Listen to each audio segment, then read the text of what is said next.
DNLC, dis-nous les choses. Nous sommes en direct de Bruxelles, au quartier congolais, dans un Congo. On est un peu au Congo ici. Donc on va faire un petit reportage, aller à l'encontre un petit peu des gens, qui nous expliquent un petit peu leur manière de vivre et leur manière de penser ici. DNLC, dis-nous les choses. Monsieur Murphy, comment vas-tu? Bien, bien. Tranquille? Après une bonne journée, calme. Ça va, tu t'es bien remis un petit peu de l'entraînement de job?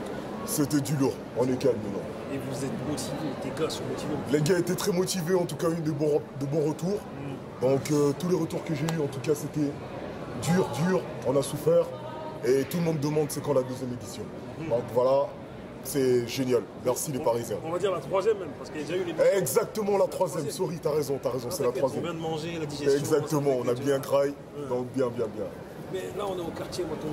Ouais. Je sais que t'es pas d'ici. Ok. Il y avait des gars, on leur a demandé de venir à l'interview, on dit non, on n'est pas d'ici, on va parler d'ici. Ouais, je vois. Nous, on peut quand même parler d'ici dans la mesure où c'est un quartier congolais. Exact. Explique-nous un petit peu les spécificités de ce quartier, et comment les gens arrivent à vivre ensemble. Ouais. S'il y a eu des conflits, écoute, en fait, le quartier Matonge, il porte un peu le nom d'un autre quartier qui est à Kinshasa, vers le rond-point Victoire, pour ceux qui connaissent. Donc on appelle ça le quartier Matonge. Et donc quand les Congolais, dans les années 60-70, venaient ici, ils ont rebaptisé ça Matonge. Et donc c'est un peu le QG de tous les Congolais qui connaissent un peu, qui viennent de Bruxelles, Amsterdam, Paris, Londres. Ben, Matonge, c'est le quartier un peu où c'est l'Afrique entière qui est là. Il y a les Antilles, il y a une petite communauté antillaise, mais sinon il y a une forte communauté congolaise. Et ici c'est surtout un mélange, pas que renois, mais il y a un mélange de rebeux, il y a des blancs, il y a une communauté blanche aussi qui est là, donc c'est sans un conflit. Il n'y a pas de conflit. Mais le problème qu'il y a eu, c'est qu'à l'époque, dans les années 90, 2000, il y avait des bandes urbaines. Et donc les bandes urbaines ici, malheureusement à Matonge, il y avait la bande de Port de Namur et qui se bagarrait avec d'autres bandes africaines, d'autres bandes de Noirs, des Congolais. Et donc le quartier Port de Namur et surtout Matonge a eu une mauvaise réputation. Donc c'est surtout par rapport à ça. C'est pas qu'il y a eu des problèmes de grand banditisme ou quoi, mais c'est juste que certaines personnes se revendiquent comme chez vous du 9-1 à 9-2. Ben ici c'est 10-50 contre ceci. Et au final, ben voilà, ça s'est un peu calmé et le quartier vit plus qu'avant, quoi. Mais est-ce que c'est en lien avec, on va dire, un petit peu l'état politique qui est un petit peu au Zaïre? Parce qu'on sait que, enfin au Congo en tout cas, on sait qu'il y a des histoires entre les combattants, entre ceux qui soutiennent le parti. Ouais, il y a beaucoup de choses ici, justement, parce qu'il y a des anti-combattants, des combattants aussi, ils se connaissent très bien. Avant qu'il y ait ces conflits de musiciens qui doivent plus jouer ici, ces gens-là se traînaient entre eux. Donc maintenant, on se retrouve un peu avec des clans dans Port de Namur même, entre ceux qui sont pour et ceux qui sont contre. Et donc voilà, mais bon, c'est un milieu où c'est très politique et moi je rentre pas là-dedans. Donc c'est un peu ça. Mais le quartier, c'est en tout cas une bonne ambiance. C'est ça qui est génial. À Matonge, vous voulez acheter par exemple du poulet rôti, je sais pas, un truc bien congolais, du makemba, acheter par exemple le pondu, c'est ici que vous venez. Et donc c'est un peu ça. On retrouve une bonne ambiance à Matonge. Il n'y a pas de problème à Matonge, c'est juste que certaines choses font que le pays ramène des soucis ici. Et donc au final, les gens, au lieu d'avoir un dialogue, ben, c'est beaucoup de conflits. Mais c'est des conflits d'ego, parce que souvent c'est des gens, c'est même plus la politique qui rentre en jeu. Donc voilà. Est-ce qu'on peut qualifier Matonge un petit peu de Marseille pour les Comoriens? Mais Matonge maintenant c'est le Marseille pour les Comoriens, mais c'est le Marseille des Congolais, quoi. Mais on peut pas dire, parce qu'au final ce quartier, il n'y a pas que des Congolais. On est même en minorité ici. Ok, d'accord. C'est même pas, il faut pas croire, parce que c'est Matonge, c'est juste le nom qui reste, mais sinon, la grande majorité ici, c'est des Blancs et des rebeux. Donc nous, en fait, on est en minorité. Mais c'est juste que les gens, entre nous, on le surnomme Matonge. Et même certains Blancs, mais pour eux, c'est Port de Namur. Chaussée de Wavre, ils appellent ça, mais Matonge, ça n'existe pas pour eux. C'est juste nous qui le rebaptisons comme ça.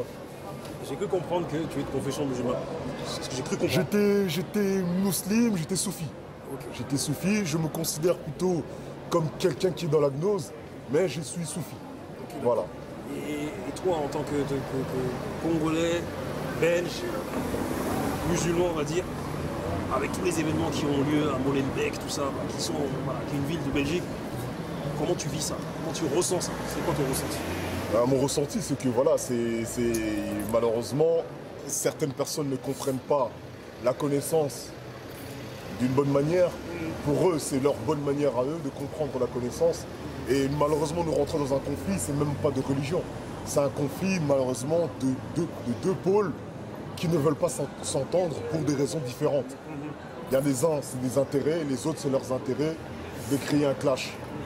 Pour ma part, je pense que celui qui est musulman ou celui qui a un peu un raisonnement, il va comprendre que c'est un jeu.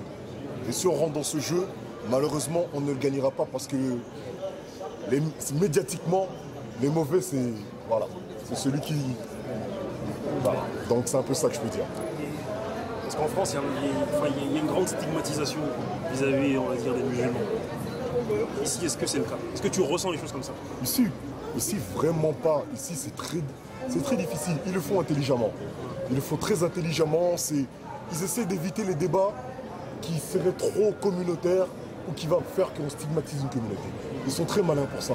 C'est plutôt quelque chose où, dans le sociétal, ils vont essayer de trouver des moyens d'aller dans les quartiers et faire travailler plutôt les gens à se dévoiler, à dire voilà quels sont les problèmes réellement qui vous touchent, vous, votre communauté, parlez-en maintenant. Parce que maintenant on vous donne la possibilité, parce qu'on veut éviter qu'il y ait les mêmes soucis qu'en France ou en Hollande, parce que le problème c'est que nous on n'a pas de ghetto. Mais les gens s'installent là où il y a leur communauté. C'est différent, comparé à vous, on vous a parqué, nous on ne nous a pas parqué ici. Donc c'est un peu différent, la manière de gérer leur communication de manière étatique, elle est très différente. Donc ils sont très malins par rapport à ça. Ils ne stigmatisent pas, mais ils vont dans les quartiers pour faire comprendre que si vous continuez comme ça, à un moment donné, ça ne va plus aller. Il y aura un clash tôt ou tard. Donc ils anticipent. Et comparé à la France où c'est très frontal, ici ils évitent. C'est un peu la différence. Ton mot de la fin sur la Belgique, qu'est-ce que tu espères un peu pour les gens, pour la jeunesse? Sincèrement, espérer, moi je trouve juste qu'on doit former une communauté encore un peu plus tournée vers la connaissance. Parce que le problème c'est qu'on essaie beaucoup d'être dans la revendication, mais cette revendication n'apporte pas grand-chose. Parce que tant que tu ne formes pas une jeunesse, qui est dans la connaissance, tu vas faire que c'est des gens qui... Tu mets un tonneau mais avec des trous.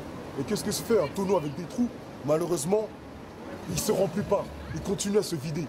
Et c'est ça le problème. C'est qu'on a une jeunesse il y a des bons éléments dedans, mais c'est la manière de pouvoir inculquer cette connaissance, d'être fier d'eux.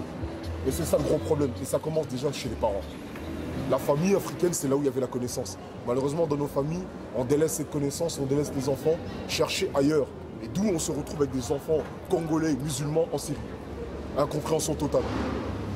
Donc voilà, c'est un peu ça. Pour ma part, la Belgique, c'est pas mon pays d'adoption.